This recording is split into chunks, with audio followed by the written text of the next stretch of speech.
नमस्कार, देश काल में आपका स्वागत है। मैं हूं मुकेश कुमार। दोस्तों, समाजवादी पार्टी के एक नेता हैं स्वामी प्रसाद मौर्य। मौर्य जी जब तक ऐसे बयान देते रहते हैं जिनसे समस्या खड़ी हो जाती है अखिलेश यादव के लिए, समाजवादी पार्टी के लिए, उनके लिए धर्म संकट खड़ा हो जाता है, क्योंकि स्वामी प्रसाद मौर्य लगातार हिंदू धर्म और उनसे जुड़े प्रतीकों पर अटैक करते रहते हैं। इस बार उन्होंने जो कुछ कहा है हिंदू धर्म के बारे में, उसको लेकर बवाल खड़ा हो गया है और अखिलेश यादव और उनकी पार्टी के लिए बड़ा मुश्किल हो रहा है कि वो इसको कैसे डिफेंड करें। डिफेंड तो नहीं ही कर सकते हैं, इसीलिए अखिलेश यादव की श्रीमती डिंपल यादव ने कहा है कि ये उनका निजी बयान है और इससे पार्टी का कोई लेना देना नहीं है। लेकिन ये लगातार चूंकि स्वामी प्रसाद मौर्य इस तरह के बयान देते रहते हैं, इसलिए ये प्रश्न भी उठ रहा है कि ऐसे बयान देने वाले व्यक्ति को अखिलेश यादव रोकते क्यों नहीं हैं।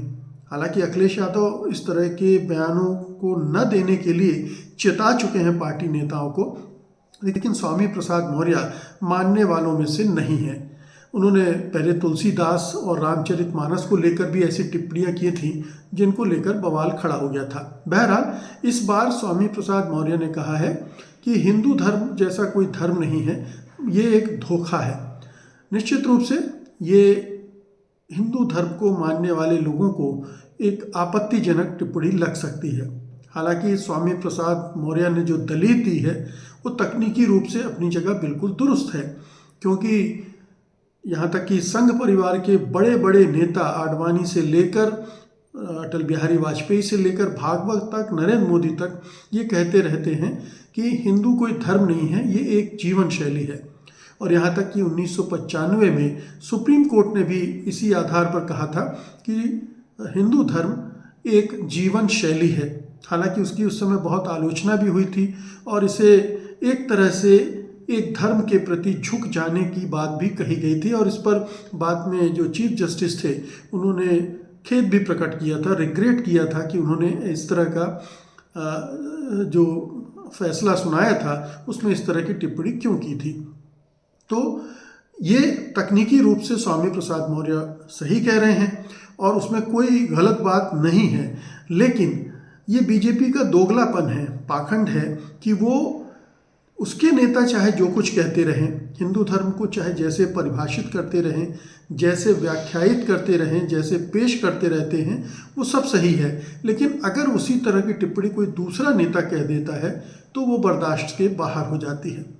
और दूसरी बात, स्वामी प्रसाद मौर्य एक दलित नेता है और दलित आइडियोलॉजी को मानते हैं, अंबेडकर को मानते हैं, फुले को मानते हैं, पेरियार को मानते हैं, और ये सब हिंदू धर्म को अस्वीकार करते रहे हैं, क्योंकि इसमें वर्ण व्यवस्था है, जाति व्यवस्था है, जो कि दलितों के लिए बहुत ही दमनकारी रही है, तो उसका विरोध करते रहे हैं। तो ये स्वामी प्रसाद मौर्य का अपना एक सोच है, एक विचारधारा है जिसके तहत वो करते हैं, और अपनी एक राजनीति भी है, क्योंकि इस तरह के स्टेटमेंट से उनका वोट बैंक मजबूत होता है।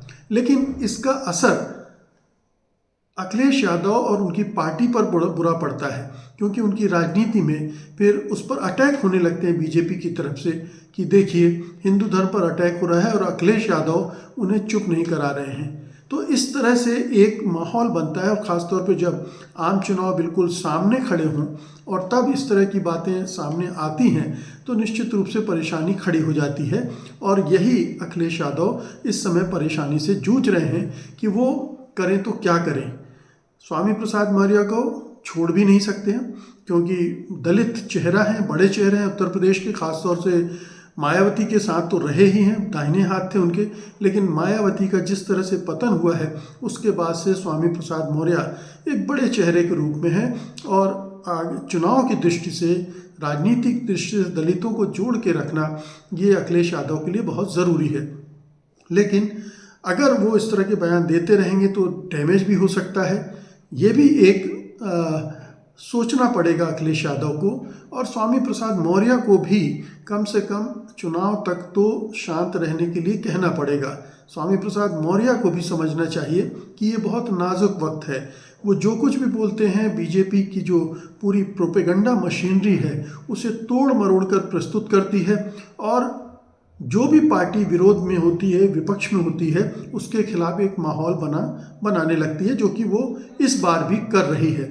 तो इसलिए ये बहुत ज़रूरी है कि ऐसे बयान इस समय देने से बचा जाए जो बीजेपी के लिए एक अस्त्र शस्त्र का काम कर सकते हैं।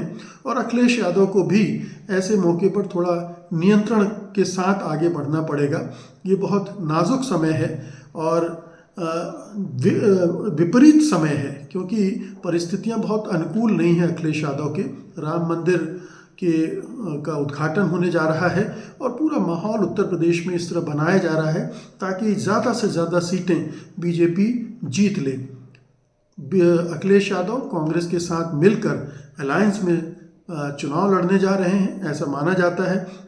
हालांकि उन्होंने कहा कि अगर बीएसपी होगी तो वो नहीं रहेंगे इंडिया गठबंधन में, लेकिन ये अंत में तो होना यही है कि वो गठबंधन में जुड़ेंगे, क्योंकि उसमें उनका भी फायदा है।